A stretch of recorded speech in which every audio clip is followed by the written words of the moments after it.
سمین، ہم آپ کو بتاتے چلیں جب شاہ ایران رضا شاہ پہلوی پہلی بار پاکستان کے دورے پر آئے تو پاکستانی حکومت کے پاس اچھے برتن بھی نہ تھے جسے وہ ایرانی صدر کے سامنے پیش کر سکتے۔ اس موقع پر بہاولپور کے آخری نواب سر صادق خان نباسی نے شاہی برتنوں سے بھر کر ایک ٹرین کراچی روانہ کی تھی، جن میں زیادہ تر برتن چاندی اور سونے کے بھی تھے۔ آپ نے یہ برتن بھی بعد میں واپس نہیں لیے تھے، جس کی خدمات کو دیکھ کر قائد اعظم نے آپ کو محسن پاکستان کا خطاب دیا تھا اور کہا تھا کہ پاکستان بننے سے پہلے پاکستان موجود تھا، اور وہ ہے ریاست بہاولپور۔ یہ برصغیر کی واحد ریاست تھی جس کی سرکاری زبان اردو اور مذہب اسلام تھا۔ تاریخ کے اوراٹ پلٹ کر دیکھیں تو نظر آتا ہے کہ جواہر لال نہرو لندن میں ریاست بہاولپور کے امیر نواب صادق خان نباسی کو ہندوستان میں شمولیت پر اکساتے ہوئے اقتدار اور مراد کی ترغیب دیتا رہا، جسے نواب نے بڑی زندہ دلی سے ٹھکرا دیا تھا۔ سمین، قلعہ دراوٹ کے پہلو میں ریتلے ٹیلوں کے بیچ شاہی قبرستان ہے۔ یہ شاہی قبرستان ریاست بہاولپور کے حکمران عباسی خاندان کا ہے، جنہیں نواب کہا جاتا ہے۔ عباسی خاندان نے ریاست بہاولپور پر قریباً 2.5 صدیاں حکومت کی، جس کا دورانیہ سن 1690 سے 1955 تک ہے۔ عباسی شاہی قبرستان دراصل اس قدیم قبرستان کا حصہ ہے جو قلعہ دراوٹ سے چند سو میٹر کے فاصلے پر صدیوں سے موجود ہے۔ قبرستان کے ایک حصے کو شاہی خاندان کے لیے مختص کیا گیا اور اس کے گرد 4 دیواری تعمیر کی گئی ہے۔ سمین، گوری شہزادیوں کے لیے سفید مقبرے۔ شاہی قبرستان چونکہ بہاولپور کے نوابوں کا ذاتی قبرستان ہے، لہٰذا اسے عام لوگوں کے لیے نہیں کھولا جاتا۔ شاہی دیواری کے اندر کئی طرح کے مقبرے ہیں۔ کچھ مقبروں کے گنبد روایتی سرائکی اور سندھی فنون لطیفہ کے شاہکار ہیں، جن پر نیلے رنگ کے پھول بوٹے ہیں اور یہ کشیدہ کاری ہاتھ سے کی گئی ہے۔ کچھ مقبرے سفید سنگ مرمر کے پتھروں سے بنائے گئے ہیں۔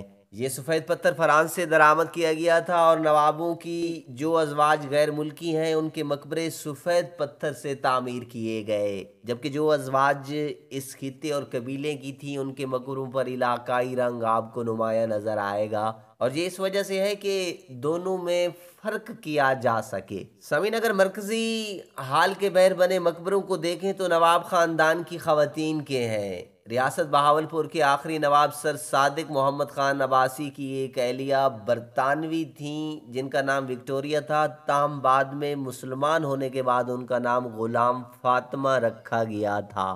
وکٹوریہ نواب صادق سے بہت پیار کرتی تھیں اور انہوں نے اسلام بھی قبول کر لیا تھا، تاہم مرنے سے قبل انہوں نے وصیت کی تھی کہ ان کو نواب صاحب کے قدموں میں دفن کیا جائے۔ یہ محبت کی ایک عظیم مثال ہے اور یہی وجہ ہے کہ ان کی اس خواہش کو پورا کیا گیا، اور بالکل نواب صادق محمد خان پنجوں کی قبر کے سامنے قدموں کی طرف ان کو سپرد خاک کیا گیا۔ انہوں نے یہ بھی کہا تھا کہ ان کا مقبرہ بڑا نہ بنایا جائے کیونکہ نواب صاحب کے مقبرے کی چھت سے اونچا نہ ہو۔ یہی وجہ ہے کہ باہر سے دیکھنے والوں کو وکٹوریہ کا مقبرہ نظر نہیں آئے گا، اسے دیکھنے کے لیے مرکزی ہال سے باہر دوسری طرف جانا پڑتا ہے۔ سمین، ہم آپ کو یہ تلخ حقیقت بھی بتاتے چلیں کہ امیران بہاولپور کے حرم سرا میں ریڈیو، اخبار، رسالہ، انسانی تصویر، نر جانور اور مرغوں تک کا داخلہ ممنوع تھا، حتیٰ کہ بعض سبزیوں اور پھلوں کو بھی کاٹ کر اندر بھجوایا جاتا تھا۔ سب سے بڑھ کر جو ظلم بہاولپور کے نوابوں نے روا رکھا وہ یہ تھا کہ انہوں نے شروع سے ہی اپنی بیٹیوں اور بہنوں کو شادی کے فطری، شرعی اور قانونی حق سے محروم رکھنے کی روایت قائم کی، جس کی ایک وجہ وہ یہ بیان کرتے تھے کہ وہ کسی بھی شخص کو اپنا داماد یا بہنوئی کہلوانا اپنے وقار کے منافی سمجھتے تھے۔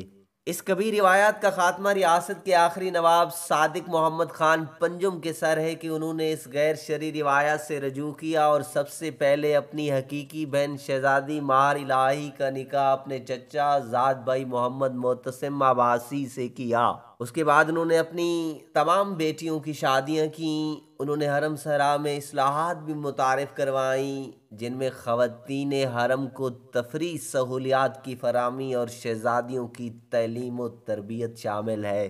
علاوہ ازیں انہوں نے اپنی 4 سے زائد متعلقہ بیویوں کو مہر کی ادائیگی اور زرعی اراضی کے ساتھ ساتھ آزادانہ زندگی گزارنے اور نکاح ثانی کی اجازت بھی دے دی۔ یہ الگ بات ہے کہ ان میں سے بیشتر بیگمات نے اس نظام کی درینہ روایات کی پاسداری کرتے ہوئے حرم شاہی سے علیحدگی کو اپنی عزت اور وقار کے منافی سمجھا۔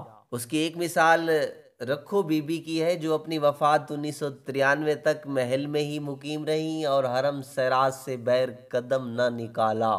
سمین، آپ بھی اس ویڈیو کے بارے میں ایک کومنٹ ضرور دیجئے گا۔